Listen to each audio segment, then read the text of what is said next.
The engagement calendar, when produced by the efficient Mrs. Hartwell, the housekeeper, a woman of such impeccable discretion that she seemed to exist in a perpetual state of diplomatic neutrality, proved to be rather more illuminating than one might have anticipated from the modest leather volume.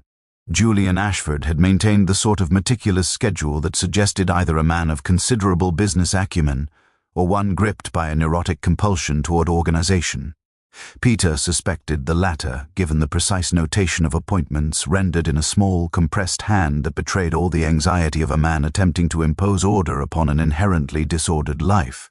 The entries for the preceding fortnight revealed nothing immediately scandalous: a meeting with his solicitor on Thursday, a dinner engagement with the vicar on Saturday, consultations with his land agent on Monday and Wednesday. It was the notation for the preceding Sunday, however, that arrested Peter's attention. A single word, underlined twice, rendered in a hand that trembled slightly more than the others. E. Nothing more. Simply the letter E, suspended in isolation like a question mark, followed by 3 hastily scratched exclamation marks that suggested either considerable agitation or considerable pleasure. Peter considered this cryptic annotation with the expression of a man reading Dante and encountering a particularly obscure passage in the original Italian. "Curious," he murmured to Bunter, who had appeared as silently as ghosts do, bearing a tray of tea and the expression of someone who had spent the morning engaged in that particular species of reconnaissance that only servants are permitted to conduct without attracting undue suspicion. "Did you encounter any reference to an E in your various conversations, Bunter?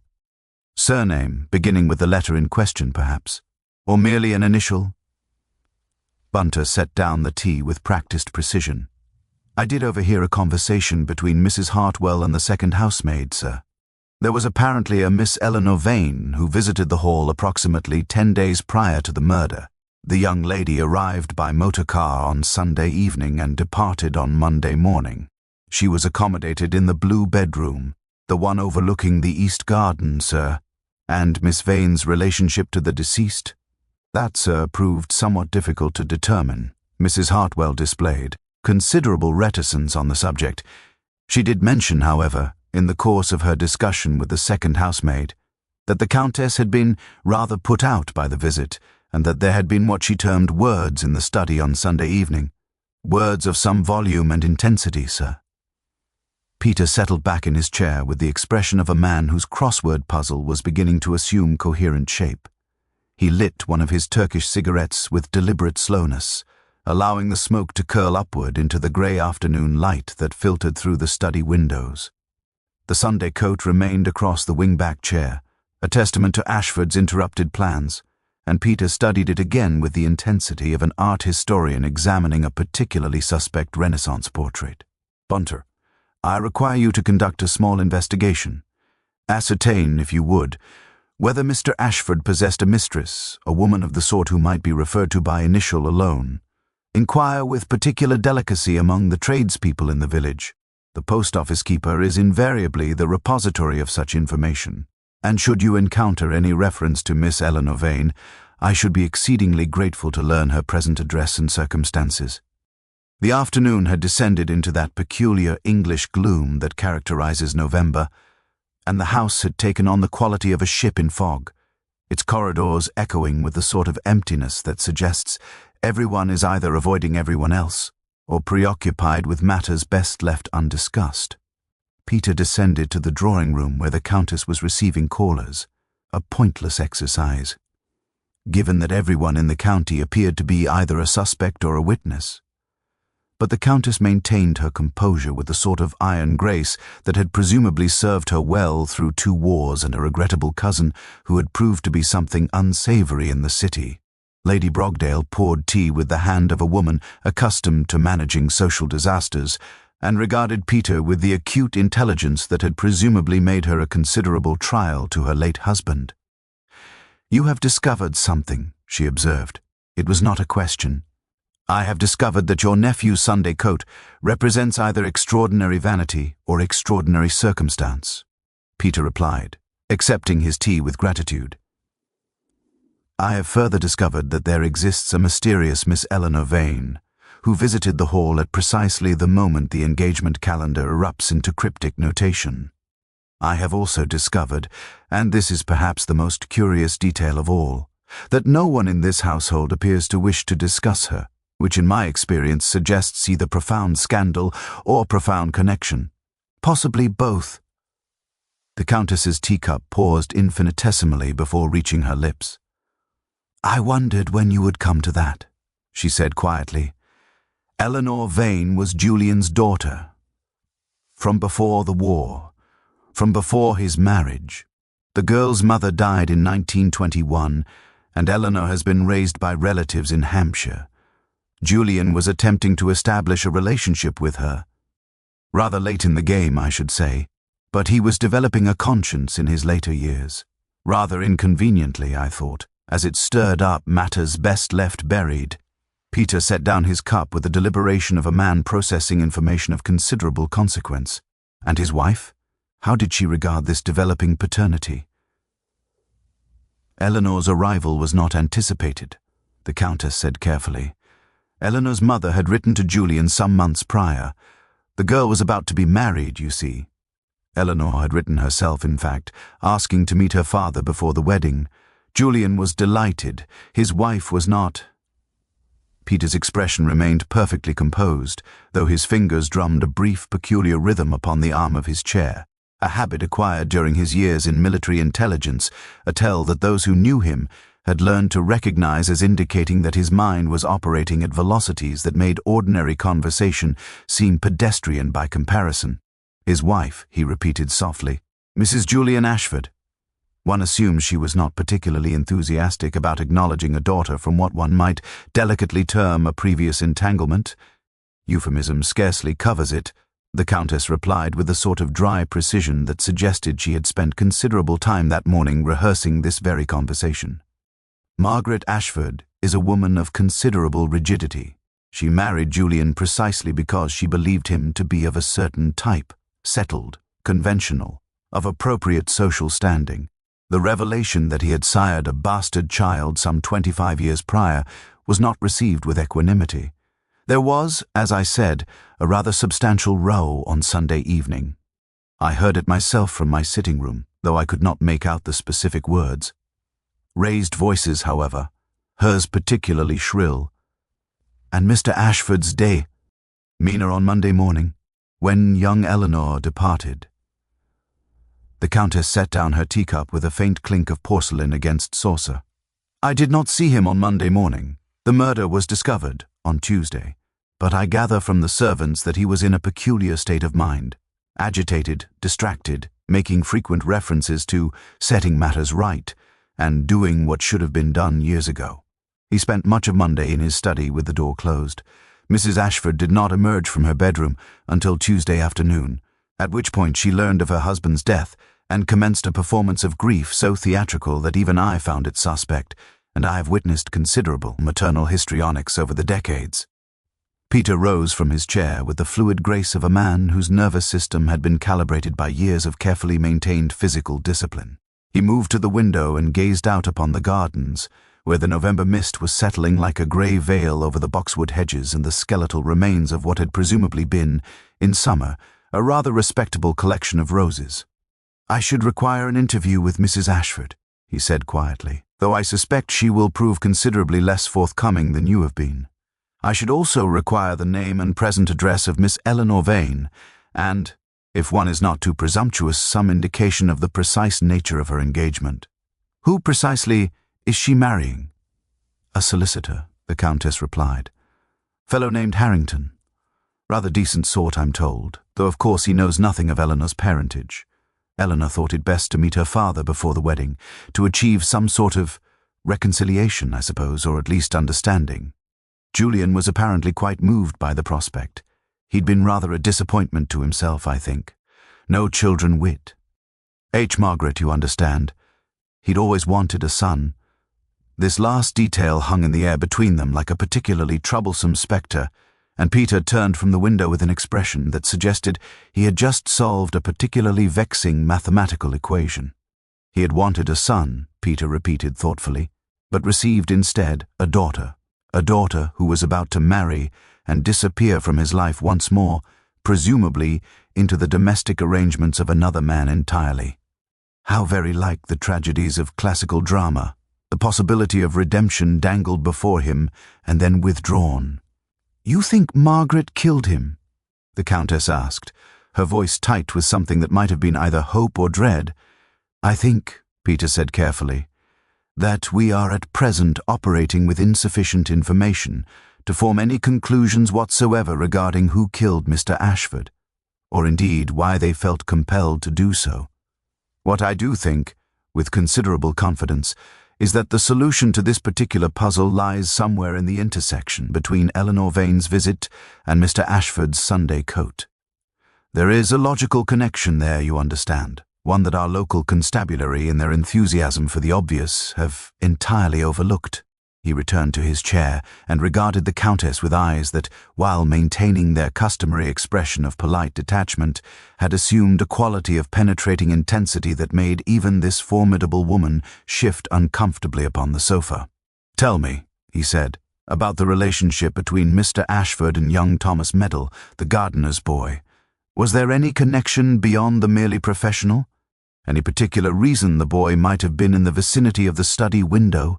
And perhaps more pertinently, when you say the study was locked from the inside, did anyone actually verify that the key was not, in fact, inserted from the outside and then withdrawn through the keyhole by some external agency? It is a rather elementary trick, you understand, but one that most investigations overlook because it requires the perpetrator to possess both mechanical ingenuity and considerable presence of mind, qualities which our young Mr. Meddle does not, from what I can gather, possess in abundance." The Countess's expression underwent a subtle transformation, the sort of minute shift in facial musculature that suggested she was reassessing her estimate of Peter's capabilities and finding herself revising her calculations considerably upward. She rose from the sofa with the stiffness of someone who had been sitting rather longer than comfort recommended, and moved toward the bell-pull with the purposefulness of a woman accustomed to summoning her household to account. "I shall have Mrs. Hartwell bring you the household ledger," she said. "It contains the records of all the servants, including young Meddle. As for your question regarding the key mechanism, I confess I had not considered such a possibility, though your suggestion has a certain elegance to it. I shall instruct the constable to have the lock examined by someone with mechanical knowledge. In the interim, I can tell you that Meddle has been in the Ashford employ for approximately 18 months. He is the nephew of old Weatherby and came to the position with a rather spotty record, as you have doubtless been informed." Peter accepted this information with a thoughtful nod and allowed his attention to drift toward the fireplace, where a handsome portrait of the late Lord Brogdale presided over the mantelpiece with the sort of stern benevolence that characterized men of his generation and station. "And Mrs. Ashford?" he inquired, his gaze never wavering from the portrait. "Did she and Mr. Ashford maintain separate bedrooms? I ask not from prurient curiosity, I assure you, but because the architectural arrangement of a house often provides considerable illumination regarding the internal dynamics of its inhabitants." "They did," the Countess confirmed quietly. Mrs. Ashford occupied the master bedroom. Julian had taken the smaller room adjoining his study, ostensibly to avoid disturbing her with his late-night reading, though I suspect the reasons were considerably more complex. They had not been particularly well matched, if one is being honest. Margaret was considerably younger than Julian. He was in his late 40s when they married, she barely 20. She married for security and social position. He married, I believe, because he had developed a romantic notion that a young wife might grant him access to a life he felt he had somehow missed. By this time, Bunter had returned from his afternoon of subtle inquiry, bearing with him that particular expression of controlled triumph that indicated the mission had proved unexpectedly fruitful. He produced, with the precision of a conjurer revealing a particularly clever sleight of hand, a small notebook containing what appeared to be a comprehensive catalogue of village gossip. Peter accepted the notebook without comment and allowed his eyes to travel down the meticulously ordered pages, his eyebrows rising fractionally as he encountered certain entries. "Bunter, you are an absolute treasure," he murmured. "You have discovered, if I am reading this correctly, that the postmistress has been intercepting certain correspondence addressed to Mr. Ashford." Correspondence bearing the postmark of Hampshire? Indeed, sir, Bunter replied, with the sort of satisfaction that only a gentleman's gentleman can achieve when his efforts at espionage have proven decidedly worthwhile. The postmistress, a Mrs. Cranwell, confessed to practice when I inquired, with appropriate delicacy, whether there had been any unusual mail traffic in recent weeks. Apparently, Mrs. Ashford has been in the habit of visiting the post office herself on Thursday mornings, Mr. Ashford's day for seeing his land agent, and examining the incoming correspondence before it reaches the house. Mrs. Cranwell became somewhat uncomfortable with the arrangement, particularly when certain letters began arriving addressed to Mr. Ashford in a feminine hand and marked personal. Mrs. Ashford took to collecting these letters personally and ensuring that they never reached their intended recipient. A silence of considerable weight settled over the drawing-room, the sort of silence that precedes significant revelations. Peter set down the notebook and turned his full attention toward the Countess with an expression of such concentrated intensity that she found herself involuntarily leaning backward into the sofa. "So Mrs. Ashford was aware of the correspondence," he said quietly, "which suggests she was aware of Eleanor's existence, or at the very least, suspected it. And yet she somehow prevented Mr. Ashford from knowing that his daughter had been attempting to contact him, which raises the rather pressing question of how Eleanor managed to arrange her Sunday visit, given that her father apparently received no letters informing him of her intentions."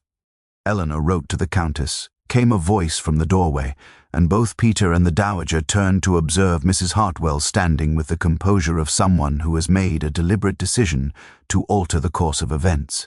The housekeeper stepped into the room with the sort of measured tread that suggested she had been standing in the corridor for some minutes, gathering the courage for precisely this intrusion. "Eleanor wrote to you, madam, did she not?" she asked if she might. "Visit, and you arranged the matter without informing Mrs. Ashford. You told Mr. Ashford only on the morning of Eleanor's arrival."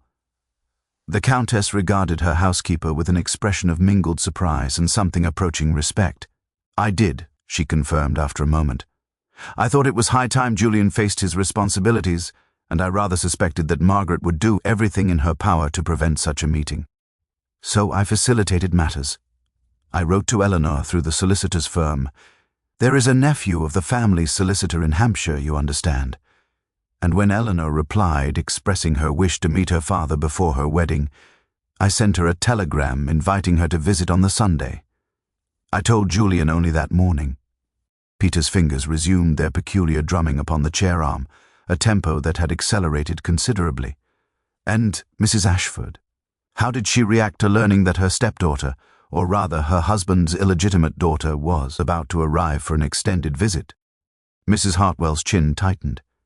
"She was in a state, sir, absolutely beside herself. She came to me immediately and demanded that I send the girl away, that I fabricate some excuse. When I refused, she locked herself in the master bedroom and did not emerge until Eleanor had arrived." Peter rose from his chair with a deliberate slowness that suggested a man transitioning from passive observation to active engagement, a shift that was reflected in the sudden clarity of his eyes and the subtle straightening of his posture. "I believe," he said, addressing Mrs. Hartwell with a courtesy that seemed to elevate her confession to the status of evidence presented to a court of law rather than gossip extracted from a servant, "that you have demonstrated considerably more courage than most of the principals in this rather sordid affair. I should be grateful. You would now describe in precise detail the events of Sunday evening and Monday morning. Omit nothing, however trivial it may seem. The arrangement of furniture, the precise timing of events, the quality of voices, all of it may prove relevant." Mrs. Hartwell advanced into the room with the reluctance of someone stepping into deeper water than she had anticipated, but she maintained her composure with the stoicism of a woman who had, over the course of decades in service, learned that truth-telling, however uncomfortable, was infinitely preferable to the anxieties of complicity.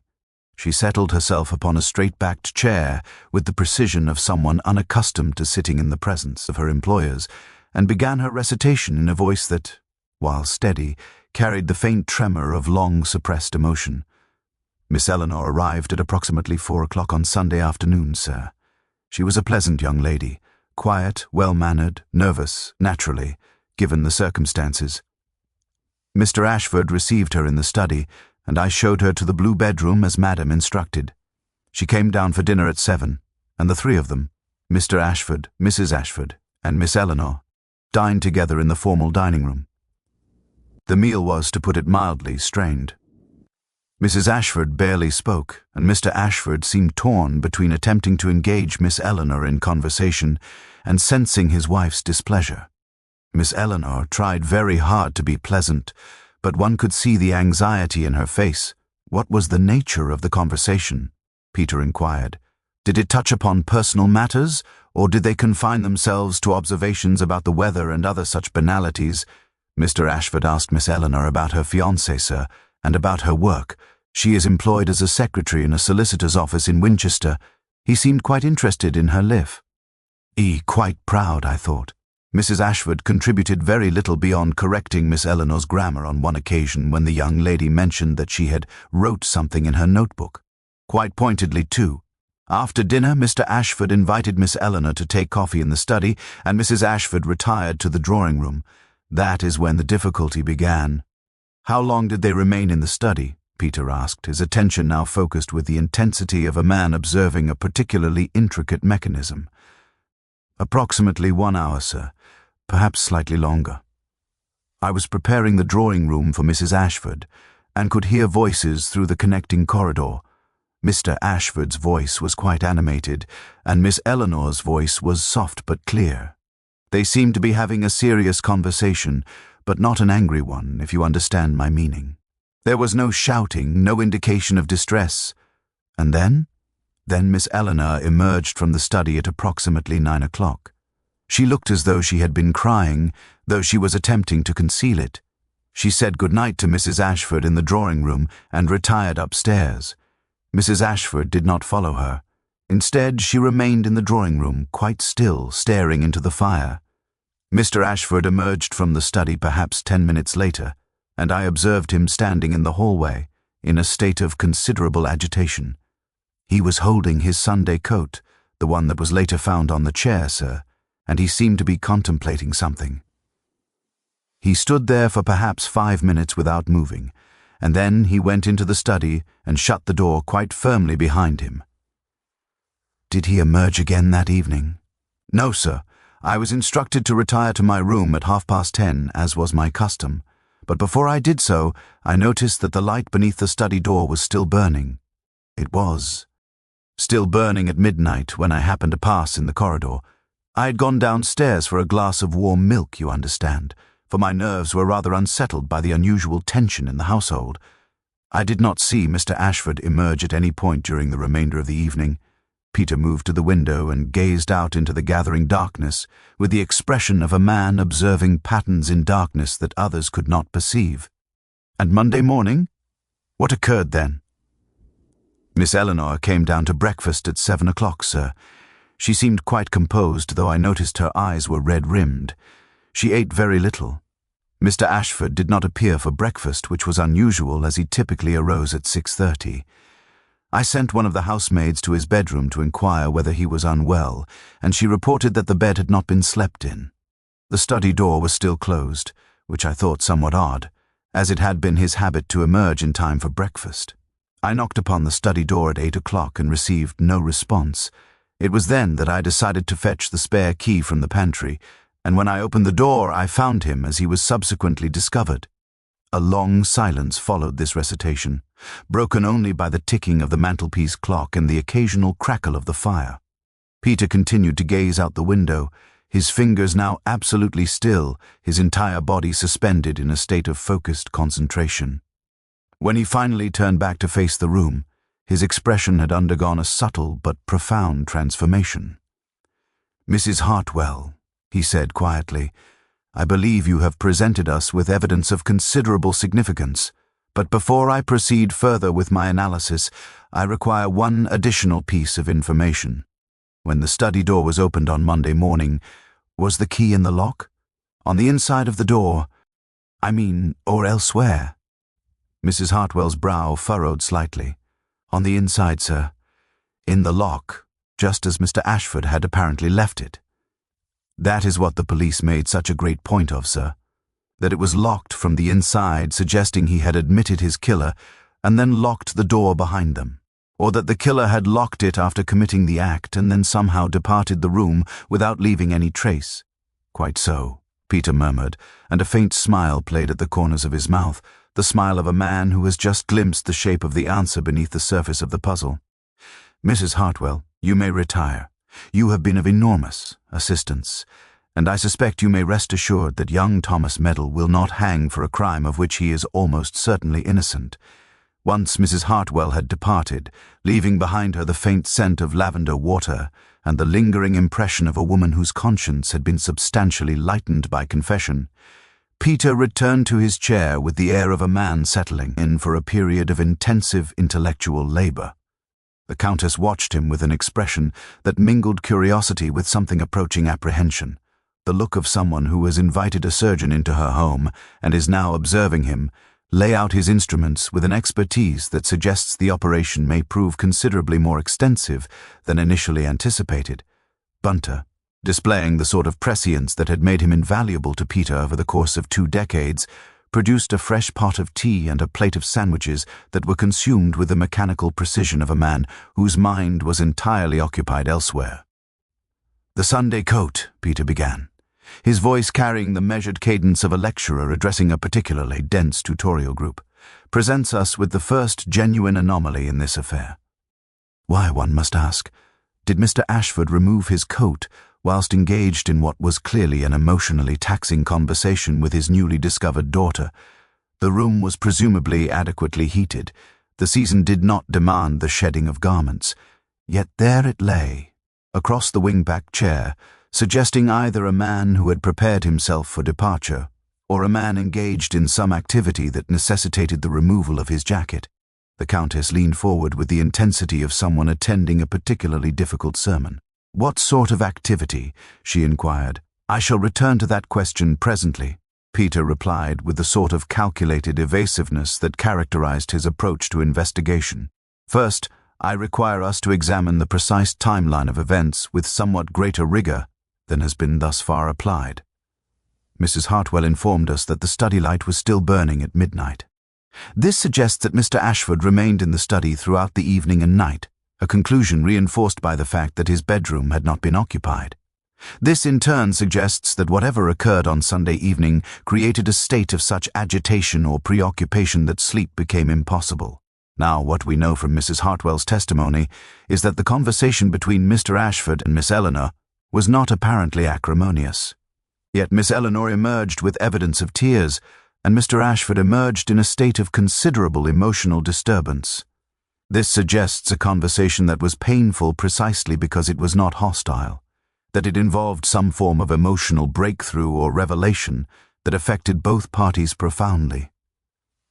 "You believe Eleanor told him something?" the Countess ventured. "I believe Eleanor told him several things," Peter corrected with gentle precision.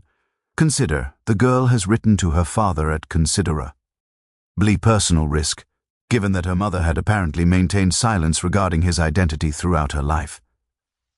She has arranged, through you, madam, to meet him in secret. She has travelled to Brogdale Hall, knowing full well that her presence would create domestic turmoil. One does not undertake such an expedition without considerable motivation. Eleanor did not simply wish to meet her father. She wished to tell him something of significance, something that had compelled her to overcome her own natural anxiety and her fiancé's inevitable objections to delay their wedding until this meeting could be arranged. Peter rose from his chair and began to pace the drawing room with the restless energy of a man whose mind was operating at several removes from his physical surroundings. Now, consider Mrs. Ashford. She was aware, through the intercepted correspondence, that her husband had a daughter. She was aware that Eleanor was attempting to establish contact, and on the morning of Eleanor's arrival, she locked herself in her bedroom rather than face the girl. This was not the action of a woman merely offended by social impropriety. This was the action of a woman who was afraid of what Eleanor might tell her husband, afraid of what the revelation of Eleanor's existence might accomplish. But Eleanor was not here to harm anyone, the Countess protested. Surely you don't suspect the girl herself, "On the contrary," Peter said with a slight smile, "I suspect Miss Eleanor of being one of the very few genuinely honest participants in this drama. No, the question we must address is this. What would have prompted Mr. Ashford to remain in his study all night, still wearing his shirt sleeves, his jacket discarded upon the chair, apparently engaged in some form of intense activity? And what would have prompted him to maintain that vigil until the precise moment that Aung Thomas Medal, for reasons we have yet to ascertain, appeared at the study window bearing a rather fresh cut upon his palm? Bunter, who had been standing with the practiced immobility of a man trained never to interrupt his employer's chain of thought, now produced from his pocket a small object wrapped in brown paper. "I took the liberty of examining the window locks more thoroughly than the police appeared to have done, sir," he remarked. "And I discovered this wedged into the frame of the study window. It appears to be a length of rubber tubing, sir, of the sort one might employ in a laboratory or in certain mechanical applications." Peter accepted the tubing with an expression of such intense satisfaction that it bordered on the theatrical.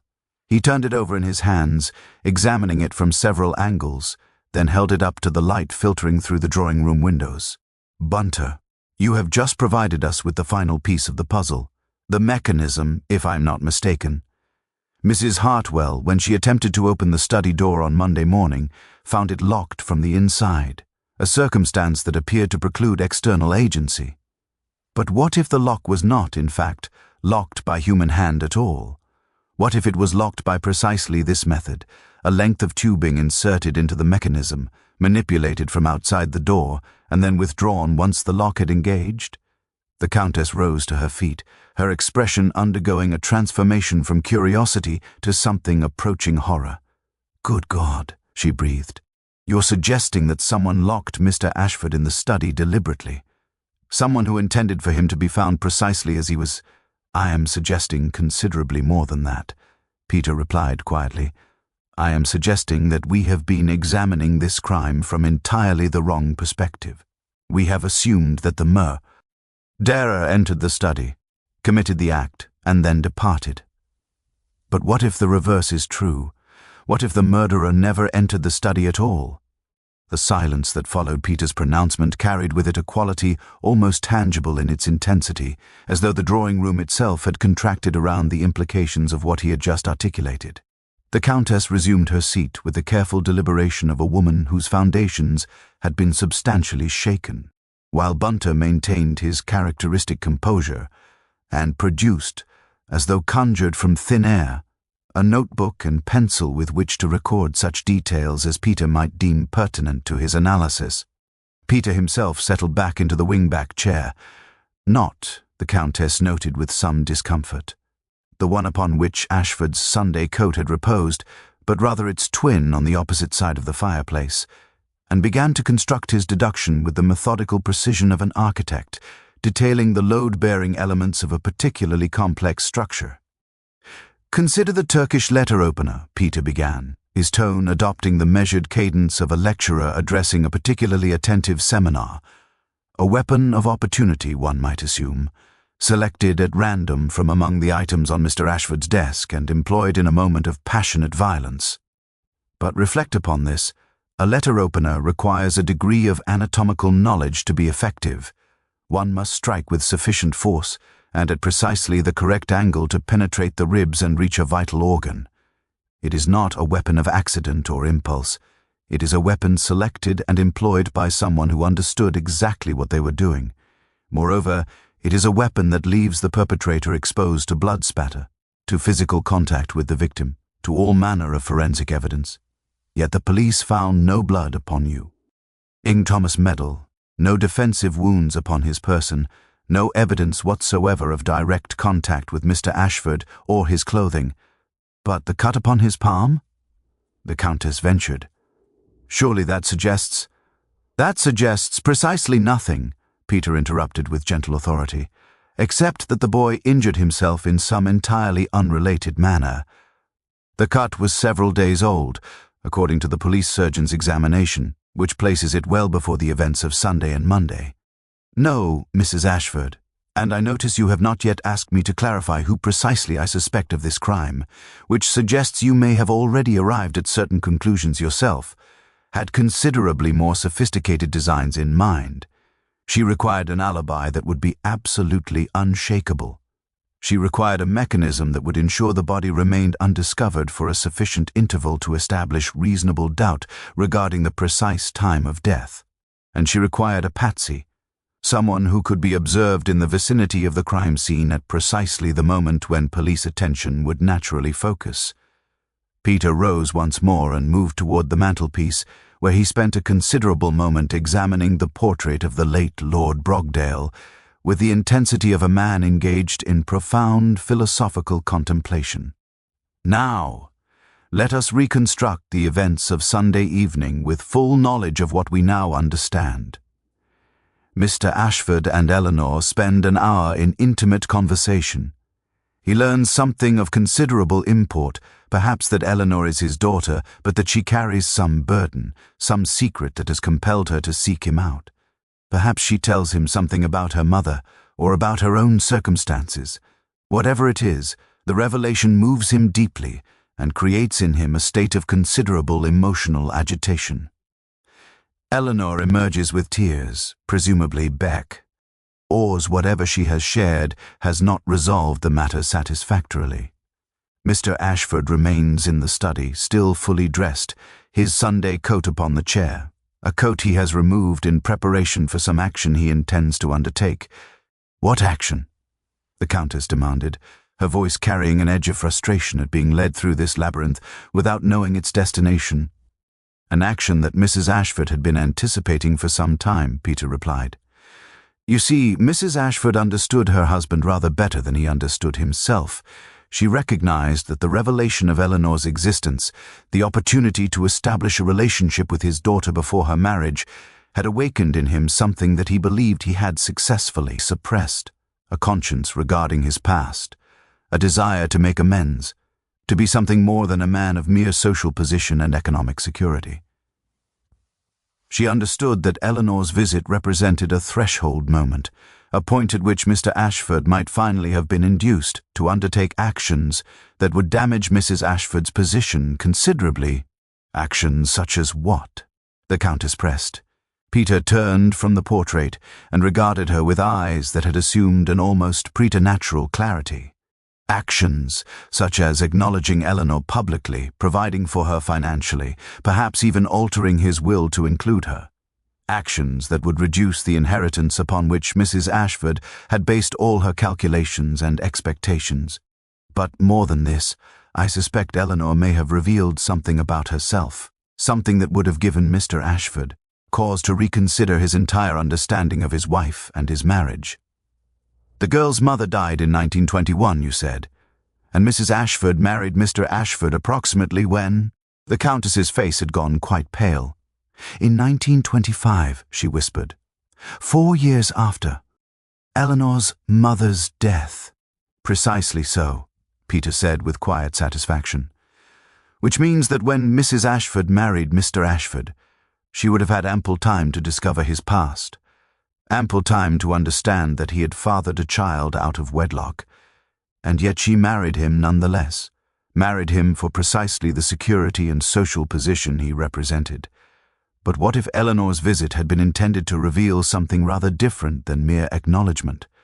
What if the girl had come to inform her father that she had discovered some previous connection between her mother and her father's wife, some indication that Mrs. Ashford had known Eleanor's mother? Some suggestion that the marriage itself had been undertaken for reasons far more complex than simple fortune hunting. The Countess's hand trembled as she reached for her teacup, though whether from shock or from the confirmation of suspicions she had long harbored privately, Peter could not precisely determine. She set the cup down untouched and fixed him with a gaze that suggested she was contemplating divulging something of considerable weight. There was a woman, she said quietly. A friend of Margaret's from before her marriage. They were quite intimate, from what I understood, spent considerable time together in London before Margaret met Julian. I never knew the woman's name, but I remember Julian mentioning it once when he was in his cups. He seemed rather uncomfortable about the connection, though he said nothing explicit. After Margaret and Julian married, the woman simply disappeared from our acquaintance. I assumed she had married and removed herself to some distant county. But she did not disappear, Peter said with certainty. She died, sometime in the early 1920s, most likely, perhaps in 1921, the very year Eleanor's mother expired. And I suspect the woman's death was neither natural or coincidental.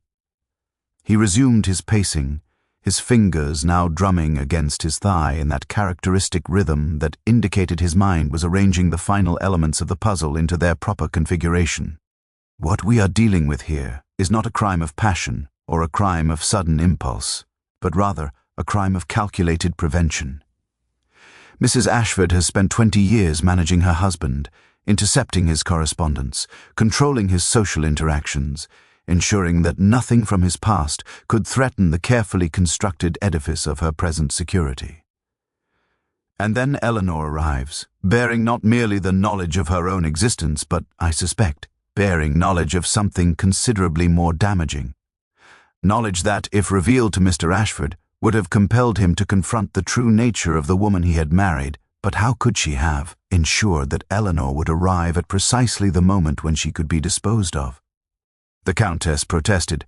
Surely Mrs. Ashford did not anticipate. She did not need to anticipate Eleanor's arrival, Peter interrupted. She knew Eleanor would arrive, because she had ensured it. You see, madam, I believe Mrs. Ashford intercepted Eleanor's letter to you, just as she had intercepted all of Eleanor's previous correspondence to her father. And having read Eleanor's letter, having understood precisely what the girl intended to reveal, Mrs. Ashford did something rather remarkable. She permitted the visit to proceed. She even encouraged it by ensuring that you received sufficient indication of her displeasure that you would have felt obliged to proceed with the arrangement as planned. She created, in effect, the very circumstance that would precipitate the crisis she intended to exploit. Peter moved toward the window and gazed out into the gathering darkness with the expression of a man obsessed, RVing patterns written upon the night itself. On Sunday evening, after Eleanor had retired to her room, Mrs. Ashford set her plan in motion. She knew that her husband was in a state of considerable emotional agitation. She knew that Eleanor had revealed something that had fundamentally disturbed his understanding of his marriage and his past. She also knew, and here is the crucial element, that her husband possessed certain habits and certain vulnerabilities that made him susceptible to a very particular form of manipulation. Tell me, madam, did Mr. Ashford suffer from any form of chronic complaint? Any condition for which he required medication or treatment? The Countess's brow furrowed. He had insomnia, she said slowly. He took a tonic for it, something prepared by the chemist in the village. He would take a glass of warm milk with it in the evening, particularly when he was troubled. Precisely so, Peter said with satisfaction. Mrs. Ashford would have been aware of this habit. On Sunday evening, while Mr. Ashford remained in his study in a state of emotional turmoil, Mrs. Ashford prepared his customary glass of warm milk. But into that milk she introduced a substance, most likely chloral hydrate or something similar, obtainable quite easily from a chemist if one knew whom to ask and how to ask for it, a substance that would induce a state of profound sedation, that would render a man unconscious but not dead, that would leave no visible trace in the body upon subsequent examination. Good God, the Countess breathed. She drugged him. She did indeed, Peter confirmed. She brought him the milk, perhaps suggesting that he might take it to calm his nerves, to enable him to sleep after his distressing evening. Mr. Ashford, grateful for the gesture, grateful for any indication that his wife might be sympathetic to his emotional turmoil, drank it. And as the chloral began to take effect, as his consciousness began to swim and fragment, Mrs. Ashford, who had been watching from the doorway, struck. She employed the letter opener with the precision of a woman who had perhaps rehearsed the motion mentally 100 times. She struck with sufficient force and at precisely the correct angle to ensure death would follow rapidly, though not instantaneously. Peter turned back to face the Countess, his expression grave and utterly devoid of the usual ironic detachment. But here is where Mrs. Ashford's considerable intelligence manifested itself most clearly. She did not simply commit murder and flee. Instead, she set about creating the appearance of a locked-room mystery. She withdrew the rubber tubing from wherever she had concealed it, perhaps from her own room, perhaps from some other location in the house, and she inserted it into the lock mechanism of the study door. She manipulated the internal mechanism from outside the door, ensuring that it locked with the key still protruding from the inside. Then she withdrew the tubing, erased any trace of its presence except for the single piece that Bunter so cleverly discovered, and proceeded to establish an alibi that would be, on the surface at least, absolutely unshakable. The fire had burned considerably lower by this point, and Peter paused to add several pieces of coal with the methodical care of a man performing a ritual that required his full concentration, though his mind was clearly engaged elsewhere entirely. The Countess watched him with the fixed intensity of a woman observing the final movements of a particularly complex chess game, aware that the outcome was now inevitable, but still requiring the completion of all necessary formalities. When Peter resumed his seat, he did so with the air of a man settling into the penultimate movement of a symphony, knowing precisely where. Crescendo would occur. Mrs. Ashford's alibi, he continued, was elegant in its simplicity. She ensured that Eleanor would remain in her room, shocked and emotionally drained from her conversation with her father. She ensured that the household servants would retire at their customary hours, creating a period during which no one would be observing the study or its occupant. Then, having locked the door by means of the rubber tubing, she made her way to her own bedroom and, most importantly, she ensured that her presence in that bedroom could be verified. One suspects she made sufficient noise, moving about, perhaps preparing for bed, to create the impression of normalcy. By the time Mrs. Hartwell passed by the study at midnight and observed the light still burning beneath the door, Mrs. Ashford had established herself firmly in her own room, and the locked study with its dead occupant became, from the household's perspective, a sealed compartment containing all evidence of her crime. But what of young Medal? The Countess interjected. Surely his appearance at the window was not coincidental? On the contrary, Peter replied with a slight smile, it was absolutely essential to Mrs. Ashford's design.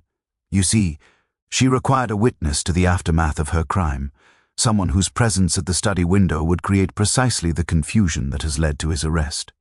On Monday morning, after Mr. Ashford had been unconscious for approximately 12 hours, after the chloral had done its work and death had claimed him, Mrs. Ashford made a final adjustment to the scene.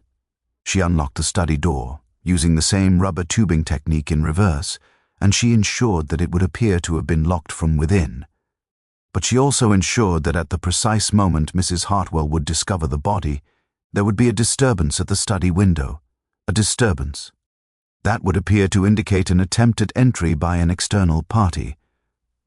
Peter rose and moved to the writing desk, where he selected a sheet of paper and began to sketch something with rapid, economical lines. Young Medal was not acting of his own volition, he explained as he drew.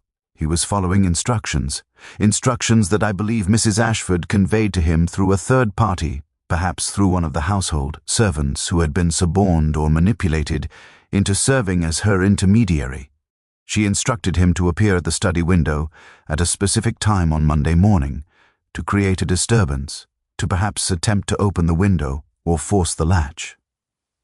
She told him, most likely, that she had lost something valuable and required his assistance in retrieving it without disturbing the household. The boy, simple and greedy as he apparently is, complied. He appeared at the window. He created the disturbance, and in the course of his efforts, he cut his palm upon some sharp object. A projection of the window frame, perhaps, or a piece of broken glass that Mrs. Ashford had deliberately placed to ensure his injury would be visible and memorable to any observer. The Countess rose from her seat and moved to the mantelpiece, where she steadied herself against its marble surface with the deliberate care of a woman whose world had undergone a profound realignment. But Eleanor, she said quietly. Eleanor saw nothing? She suspects nothing? Eleanor, Peter said gently, is a good deal less innocent than one might suppose. I suspect that when Mrs. Hartwell discovered the body and summoned the household, Eleanor's reaction was one of profound shock. But shock born not of ignorance regarding her father's death, but rather of the realization that her mother's fears and her own suspicions regarding Mrs. Ashford had manifested themselves in precisely the catastrophe. Hick manner she had dreaded. You see, Eleanor came to her father bearing the knowledge that her mother and Mrs. Ashford had known one another before Eleanor's mother's death. More than this, I suspect Eleanor came bearing the knowledge that her mother's death, which occurred in 1921, only 4 years before Mrs. Ashford married Mr. Ashford, was not entirely natural. That there was, in fact, a connection between the two women that extended well beyond mere acquaintance, and that Mrs. Ashford had perhaps taken steps to ensure Eleanor's mother would not remain a permanent fixture in Mr. Ashford's life or his conscience. The implications of this statement hung in the air like a particularly noxious odor that one could not entirely dismiss by simply opening windows. The Countess turned to face Peter with an expression that mingled horror with a dawning comprehension. "Eleanor's mother was murdered," she said flatly. "Not by Mrs. Ashford directly, but through some means that Mrs. Ashford orchestrated." "Almost certainly," Peter confirmed, "but it was a murder from which no evidence remains, and Eleanor, while she may have discovered certain circumstances that suggested foul play, possessed no proof that would hold up under legal scrutiny. Her own investigation into her mother's death had led her to certain conclusions regarding Mrs. Ashford. Conclusions that compelled her to seek out her father before her marriage and warn him of the dangers inherent in his continued association with his wife. She intended, I believe, to suggest to her father that he should reconsider his marriage, that he should investigate the circumstances of her mother's death, that he should protect himself against a woman who had demonstrated considerable capacity for manipulation, and quite possibly for murder. And instead, the Countess said slowly, Eleanor's attempt to save her father resulted in his death. "Precisely so," Peter replied. Mrs. Ashford, having intercepted Eleanor's correspondence and understood the threat that her arrival represented, determined that the most efficient solution was to eliminate that threat permanently.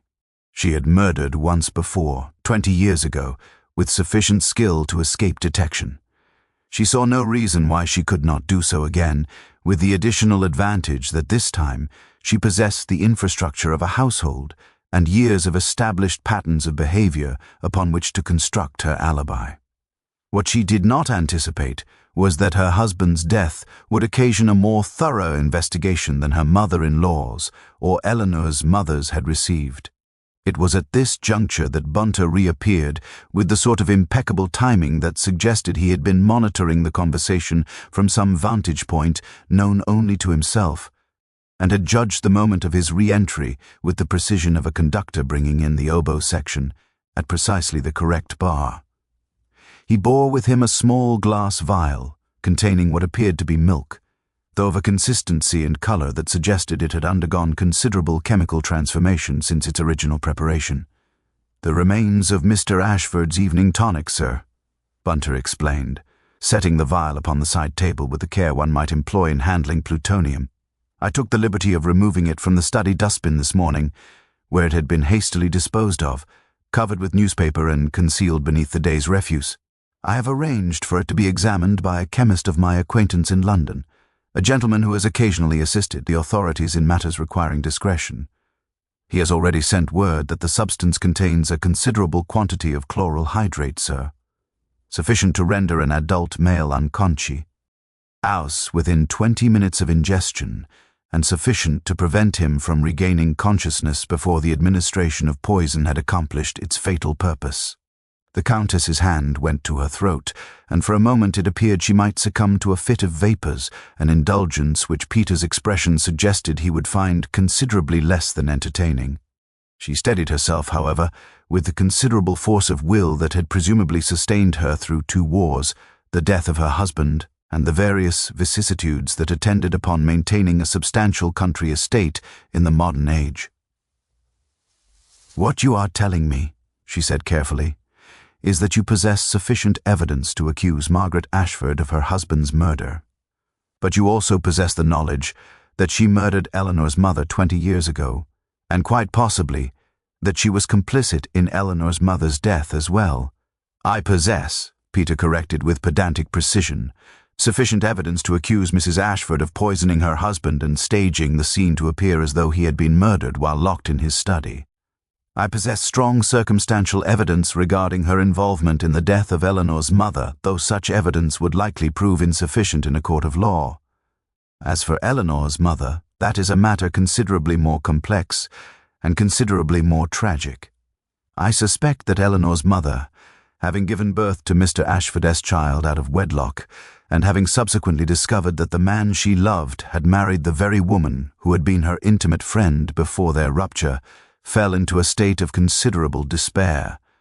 Whether she took her own life, or whether Mrs. Ashford engineered circumstances to make that appear likely, I cannot at present determine without considerably more extensive investigation.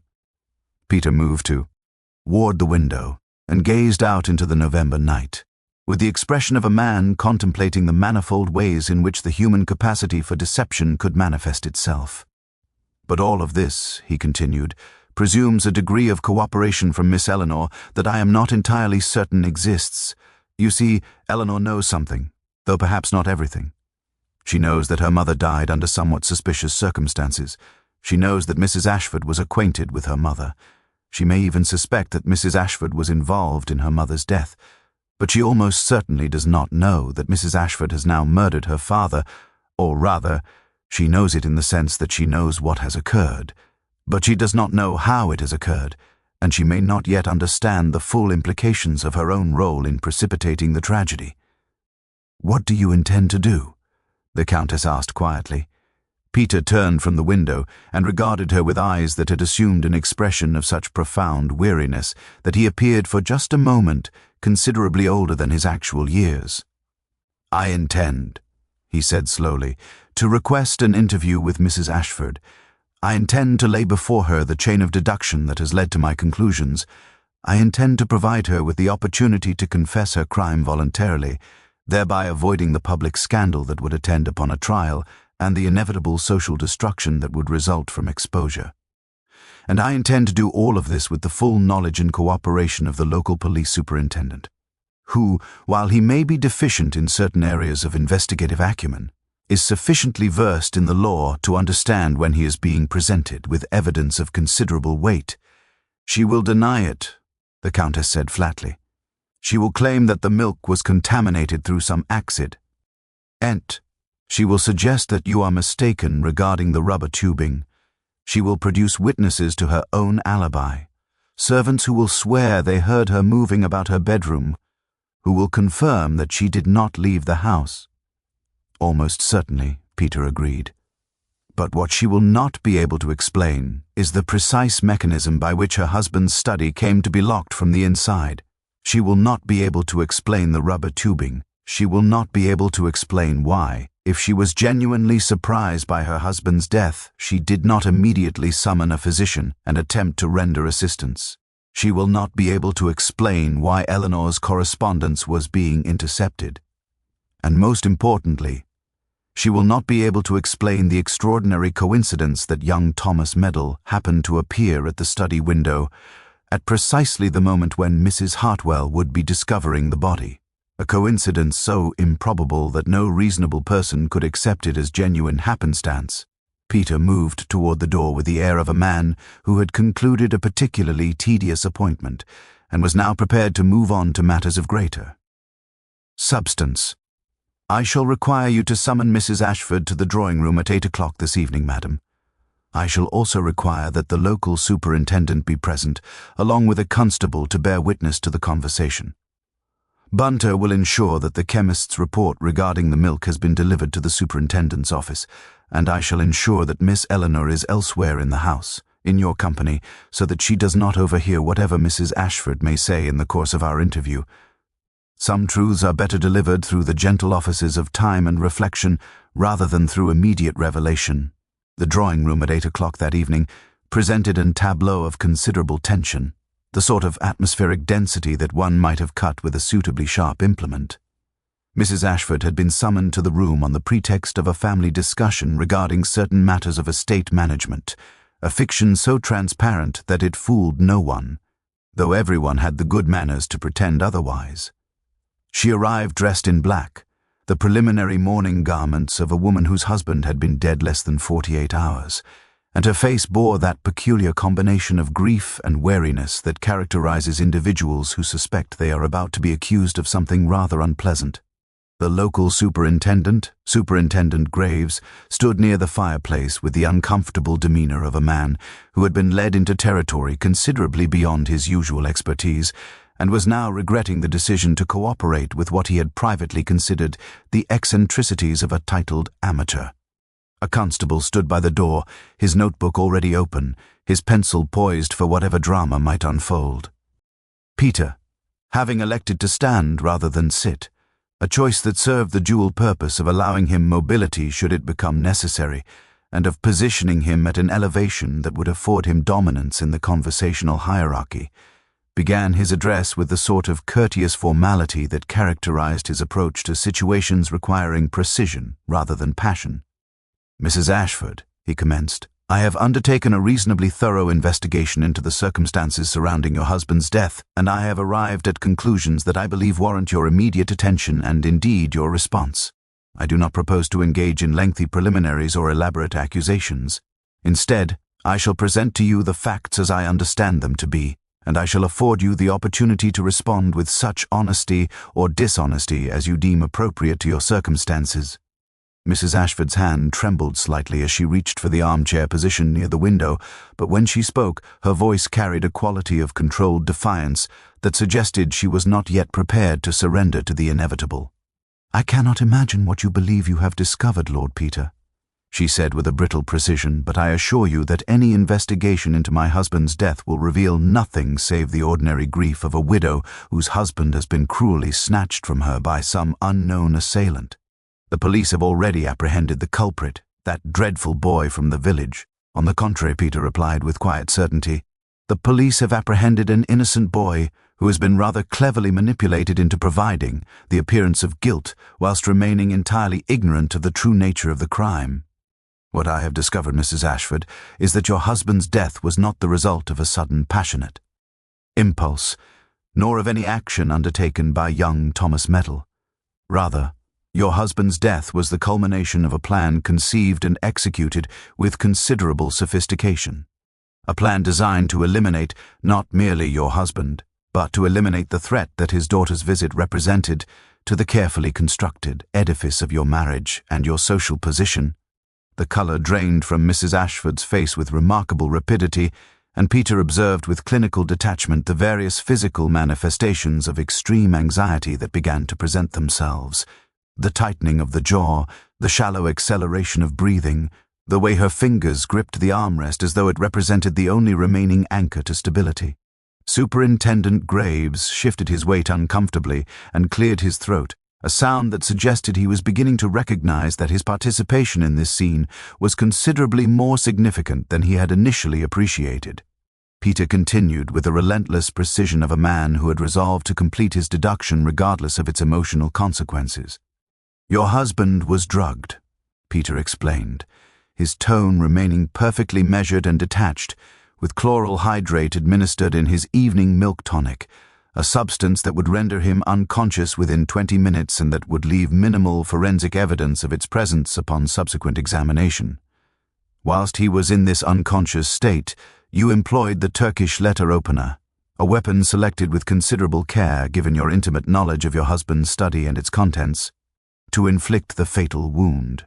You struck with precision and with sufficient force to ensure rapid death, and you did so in the full knowledge that the locked room aspect of your crime would create confusion and suspicion that would fall upon any number of potent EAL suspects. Save yourself."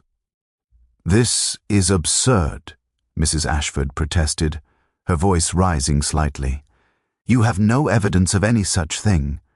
I was in my bedroom. The servants will testify to hearing me moving about. I had nothing whatsoever to do with my husband's death." "You had, in fact, everything to do with it," Peter corrected with implacable courtesy. "What you did not account for was the discovery of the rubber tubing, the mechanism by which you locked the study door from the outside, creating the illusion of a locked room mystery. This tubing, combined with the chemist's analysis of the residue remaining in your husband's milk glass, a glass which you so carelessly disposed of in the study dustbin, covering it with newspaper in what you believe to be a sufficient concealment, provides us with the precise mechanism of your crime. You created the appearance of suicide or of murder committed by an external party. You ensured that young metal would appear at the study window at precisely the moment when the body would be discovered, thereby providing a convenient focal point for police investigation. You were, in short, considerably more clever than the average criminal.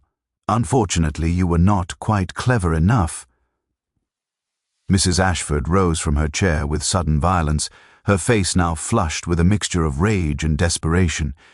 "Even if what you say is true," she spat, "even if I did administer the drug, even if I did strike the blow, what of it? He was going to destroy everything I have built. He was going to acknowledge that bastard girl and make her a part of our lives. He was going to rewrite his will and scatter his fortune among the illegitimate offspring of his youthful indiscretions. I have devoted 20 years to managing that man, to building his reputation, to establishing our position in this county. I was not going to allow some pathetic child, some reminder of his past weakness, to undo all of that work." The constable's pencil moved rapidly across the notebook pages, recording every word with the meticulous care of a man who understood that he was witnessing a confession of considerable significance. Superintendent Graves's expression underwent a transformation from confusion to recognition, and he stepped forward with the sort of purposefulness that suggested he was beginning to understand that his participation in this scene would, after all, reflect rather creditably upon his professional competence. Peter, however, remained perfectly still, his expression containing nothing but the faintest suggestion of disappointment, as though a particularly complex mathematical problem had been solved through the application of brute force rather than through elegant deduction. "What you have failed to understand, Mrs. Ashford," Peter said quietly, "is that your crime did not merely eliminate your husband, it eliminated any possibility of redemption or reconciliation. Eleanor's mother died believing that her daughter would never know her father. Your husband died believing that he had lost the opportunity to establish a relationship with his daughter, and Eleanor now lives with the knowledge that her attempt to save her father from you resulted quite directly in his death. You have, in effect, created a tragedy that will resonate through generations, all because you lacked the capacity to accept that love and loyalty cannot be preserved through force and manipulation, but only through truth and acceptance." Mrs. Ashford's face crumpled, and she sank back into her chair with the abruptness of a puppet whose strings have been suddenly severed. When she spoke again, her voice had lost all of its defiance and had become instead the voice of a woman confronting the full weight of her actions. "I did not mean to kill him, shh," E whispered. "I only meant to prevent him from seeing her. I thought if I could frighten him, if I could make him understand that acknowledging her would destroy everything, he would send her away. But when she arrived, when I saw them together in the study, when I realized that he was actually going to do it—" She broke off, unable to continue, and Superintendent Graves, with a gesture that suggested he had finally grasped the appropriate moment for official intervention, stepped forward to inform Mrs. Ashford of her rights and to instruct the constable to place her under arrest for the murder of her husband.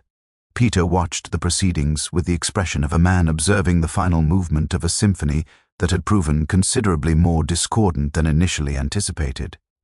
When Mrs. Ashford had been escorted from the room and the superintendent had departed to attend to the various bureaucratic formalities that attended upon an arrest, he turned to find the Countess standing in the doorway with Eleanor beside her, the girl's face bearing an expression of such profound shock and sorrow that it seemed she had, in the course of a few minutes, aged considerably. "I am sorry," Peter said simply, and he meant it with a sincerity that transcended the usual conventions of polite discourse. "I am sorry that the truth, when finally revealed, should prove so devastating. But truth, however painful, is ultimately preferable to the comfortable deceptions within which we so often choose to shelter ourselves."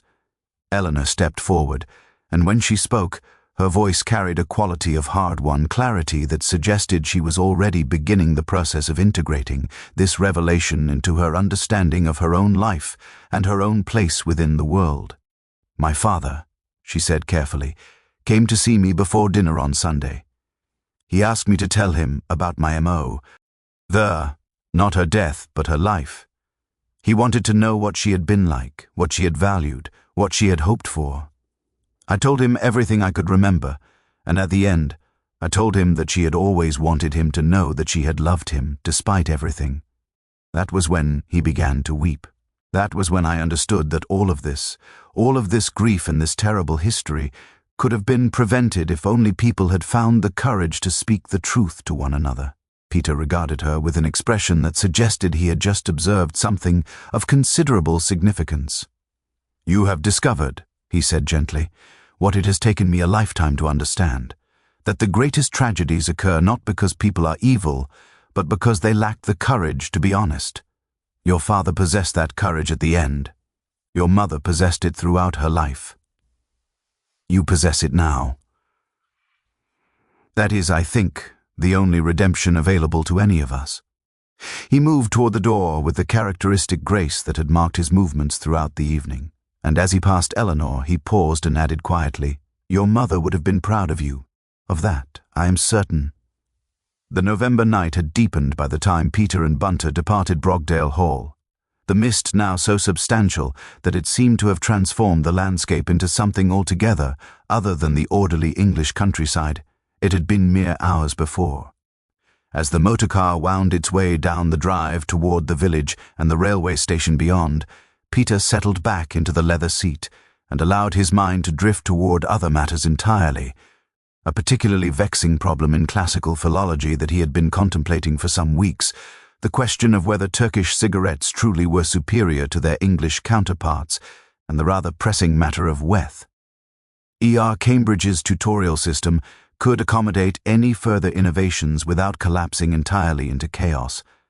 Behind them, Brogdale Hall stood silent against the night, its windows dark save for those rooms in which lights still burned, one illuminating the Countess's study, another marking Eleanor's bedroom, and a third, quite possibly, marking the room in which the police had established their temporary headquarters. The Sunday coat, Peter reflected as the motor car passed beyond sight of the house, had served its purpose admirably.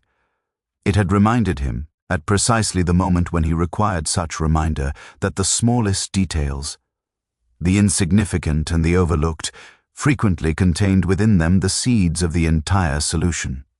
That was, he supposed, as close to wisdom as a detective could reasonably aspire to achieve.